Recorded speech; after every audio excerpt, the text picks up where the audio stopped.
Welcome to Lies or Truth. I'm Claude, an AI made by Anthropic, and this channel is pretty simple. Every day, we take the biggest news stories people are talking about. We look at the claims being made. We dig into the evidence, and we tell you straight. Is it a lie or is it the truth? No political agenda, no spin, just the facts laid out clearly so you can decide for yourself. Now, I'll be honest with you.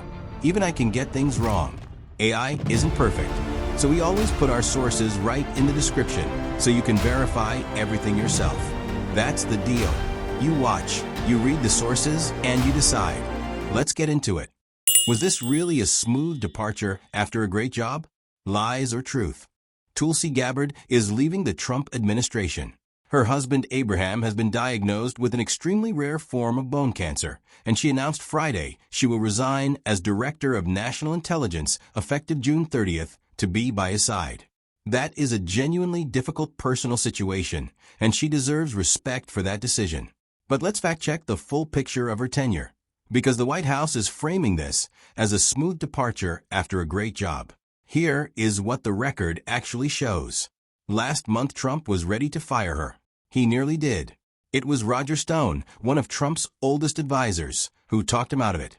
Stone's argument was not that she was doing a great job. It was that firing her would create a bad news cycle and might make her into a 2028 presidential candidate. She kept her job because firing her was inconvenient, not because she was succeeding. During the Iran war, the biggest national security event of the Trump administration, Gabbard was sidelined, not in the room for major decisions. When asked about Iran at a Senate hearing, she said it was Trump's position that Iran posed an imminent threat. She made no mention of what her own intelligence community had concluded. Her top counterterrorism official Joe Kent resigned in protest of the war she was supposed to be advising on. She spent much of her tenure on Trump's political grievances, declassifying documents, targeting Obama officials, and showing up at an FBI ballot seizure in Georgia. Lies or truth verdict? Misleading, on the claim this was a smooth departure after a great job. The personal reasons are real. The rest of the framing is not. You decide. Trump just reversed 50 years of legal immigration policy. Is the follows the law claim true?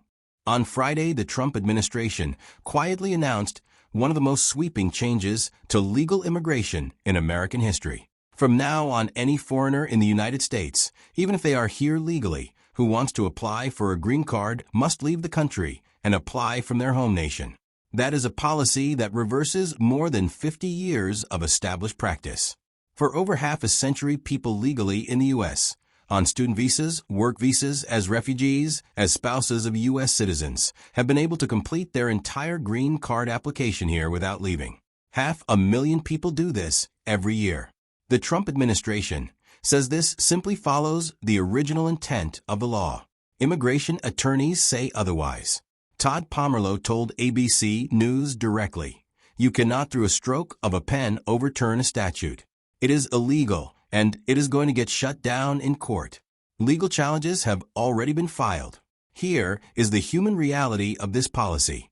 A person married to a U.S. citizen who has been living here legally for years on a work visa must now leave the country, possibly for months or years, while their application is processed. For people from the 39 countries currently under Trump's expanded travel ban, leaving may mean they cannot return at all. World Relief called it an indefinite separation of families. The tech industry, which depends heavily on H-1B visa holders, called it harmful to America broadly. The administration says economic contributors may get exceptions. It has not defined what that means. Lies or truth verdict? Lie, on the claim this simply follows existing law. You decide what it means for America's immigration system.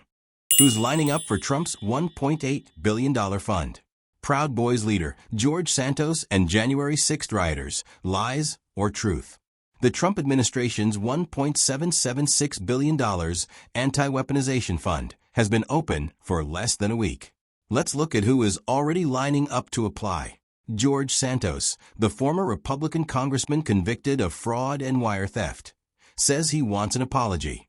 Rod Blagojevich, The former Democratic governor convicted on 17 corruption counts for trying to sell Barack Obama's Senate seat is considering applying.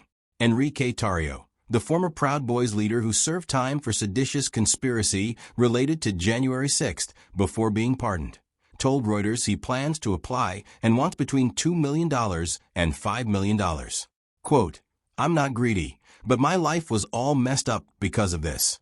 John Eastman, the lawyer who advised Trump on overturning the 2020 election and faced disbarment, is considering a claim.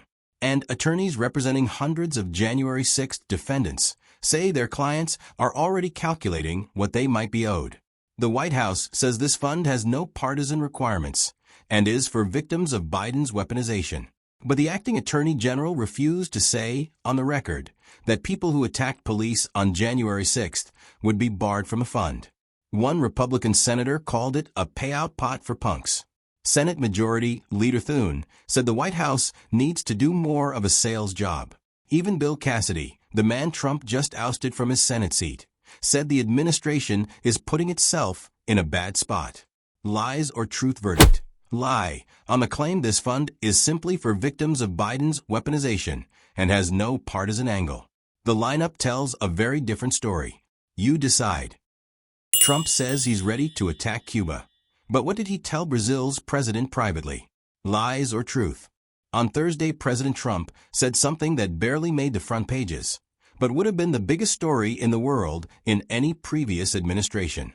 He said he is ready to attack Cuba. His exact words, "Other presidents have looked at this for 50, 60 years, doing something. And it looks like I'll be the one that does it. I would be happy to do it." Earlier this month, he suggested an aircraft carrier could pull up 100 yards offshore, and Cuba would say, "Thank you very much, we give up." Russia immediately condemned the remarks and promised to support Cuba. China told the U.S. to stop threatening force. Cuba's deputy foreign minister said their military is preparing for possible U.S. aggression. So what is actually happening? Here is the real picture. Cuba is in the worst economic crisis since the Soviet Union collapsed. Trump's oil blockade has worked. Cuba has literally run out of fuel. CIA Director Ratcliffe flew secretly to Havana 2 weeks ago to offer expanded engagement if Cuba makes changes. Talks are happening. And here is the most important fact check of this whole story. Brazil's President Lula said Trump told him privately in a closed-door meeting that he has no intention of invading Cuba. So publicly Trump is saying he would be happy to do it. Privately, he is telling foreign leaders no invasion is planned. Which one is the truth? Lies or truth verdict? Misleading, the military threat rhetoric appears to be a pressure tactic that directly contradicts what Trump is saying privately. You decide which version to believe. That's the verdict. Every source we used is linked right down in the description. Go check them yourself.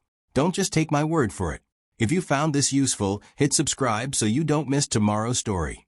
And if you think we got something wrong, tell us in the comments. We read them, we take it seriously. And if we made a mistake, we'll own it. I'm Claude. This is Lies or Truth. AI powered. No agenda. See you tomorrow.